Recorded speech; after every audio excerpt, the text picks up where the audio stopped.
fantôme d'un lointain passé. Bâtiment 17, niveau 3, cellule 6, couchette 7.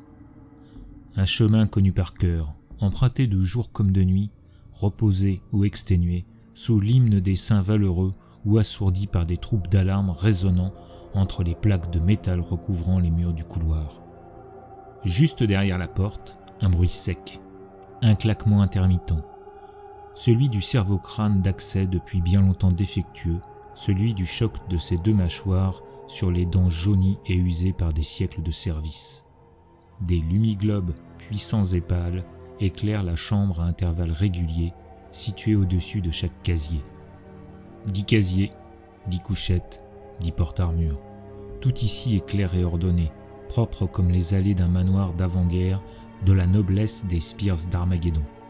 Les draps sont lisses et les lits impeccables.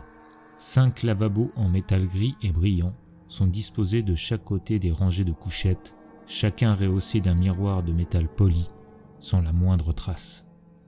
Ses yeux s'entr'ouvrent, comme chaque jour, pour se poser sur les inscriptions que le soldat a inscrites soir après soir sur le sommier de la couchette juste au-dessus de la sienne. Au milieu, une phrase dont les lettres ont été repassées encore et encore. Ce sont les mots en haut gothique que le sergent instructeur Emra Gottrum leur a fait retenir le jour de leur arrivée ici. Transit umbra, sed umparetor, lux permanet.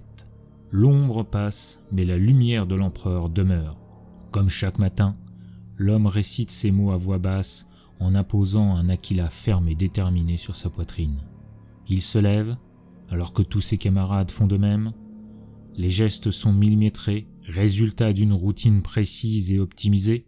Toilette, habillage, en treillis réglementaire d'un gris soutenu, puis mise en place et ajustage des marquages d'escouade et de rang, tels les soldats de l'empereur qui posent fièrement sur les affiches de recrutement.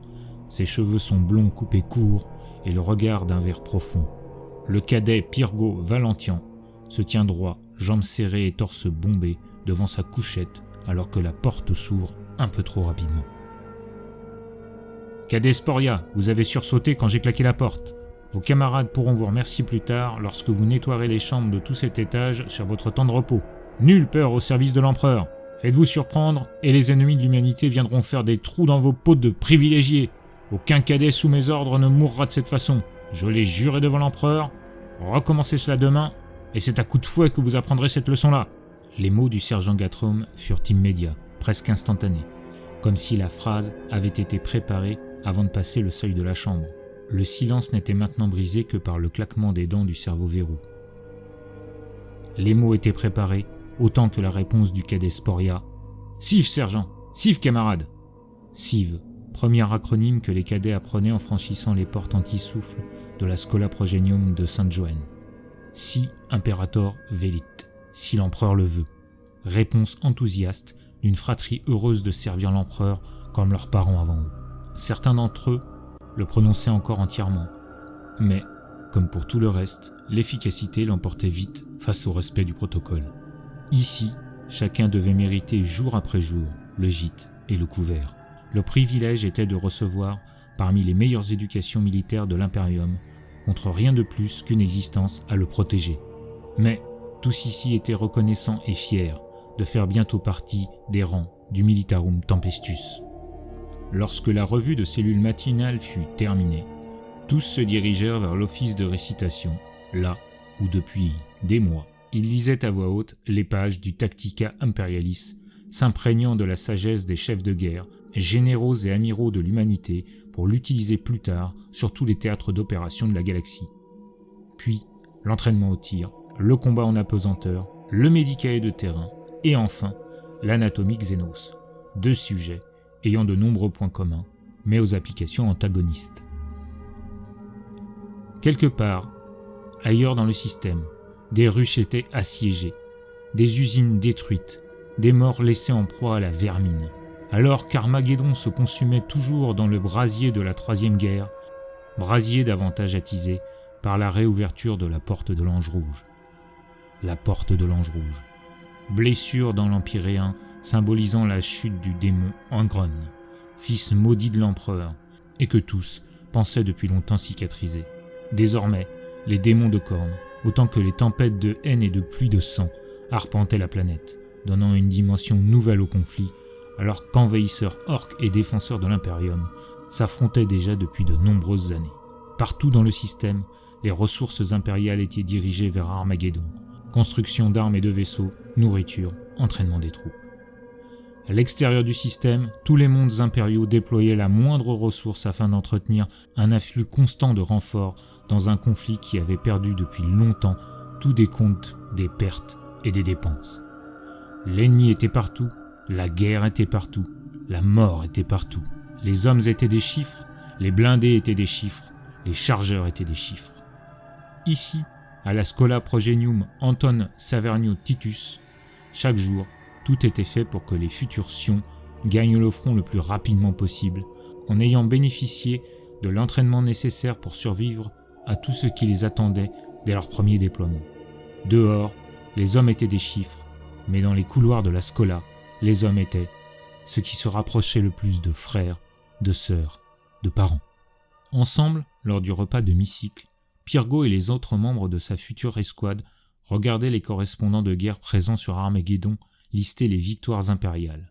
Heures après heures, les forces de l'humanité repoussant un ennemi affaibli et lâche jusqu'aux désolations de feu.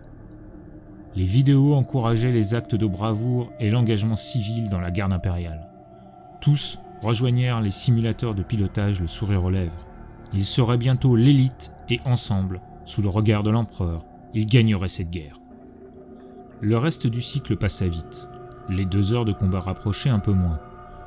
L'instructrice Ravina leur montra, lors d'une mémorable leçon, la futilité du nombre lorsque l'on utilisait le terrain à son avantage. Cette femme était simplement belle, malgré ses cicatrices, et il émanait d'elle une aura naturelle d'autorité.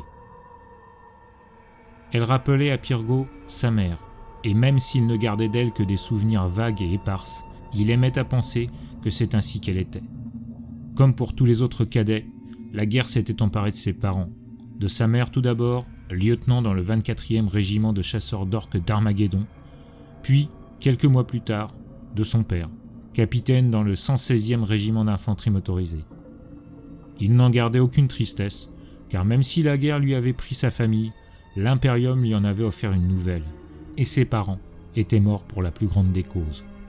La fin du cycle succéda à l'étude des Saintes Écritures, et c'est le cœur raffermi par la prière que Pyrgo regagna ses quartiers après une simple collation.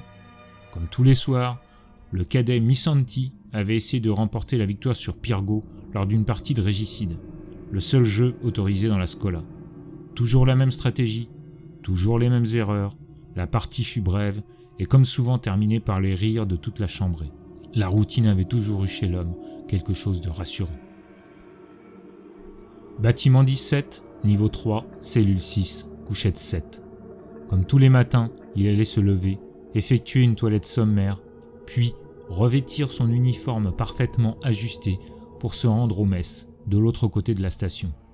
Comme tous les matins, sauf celui d'aujourd'hui. Près d'une demi-heure avant l'heure du réveil, c'est un grand coup de botte dans la porte qui mit fin au songe des cadets. Le sergent Gatrom, la mine fort peu enthousiaste, déboula au milieu des couchettes, suivi de près par 2 individus grands et élancés, au teint émacié et portant chacun un uniforme marqué du symbole du Departamento Minitorum, les pourvoyeurs, les logisticiens dévoués aux troupes de l'Imperium. « Cadet Valentian, pour l'empereur je ne sais quelle raison, on m'a sorti d'un rêve merveilleux et utopique où je faisais de vous des hommes pour venir vous livrer votre courrier. » Les 2 hommes déposèrent une lourde malle métallique, flanquée de l'Aquila, au pied de la couchette du cadet Valentien.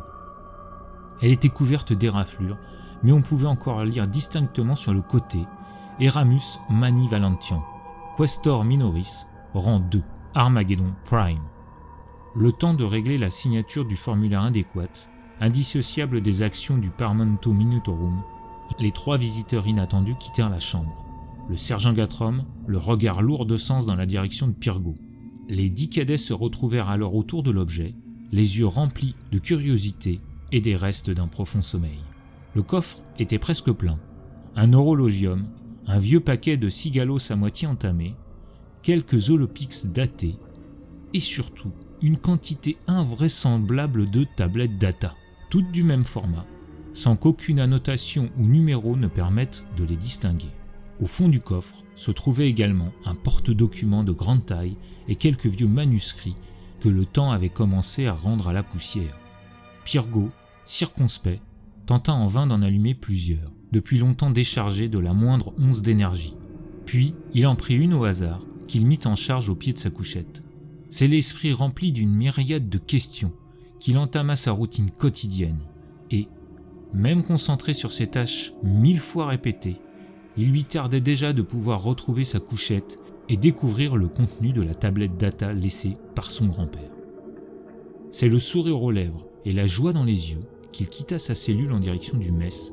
Une journée bien étrange venait de débuter sous le regard de l'empereur, et même si Pirgot l'ignorait encore, il avait vécu hier la dernière journée habituelle du reste de sa vie.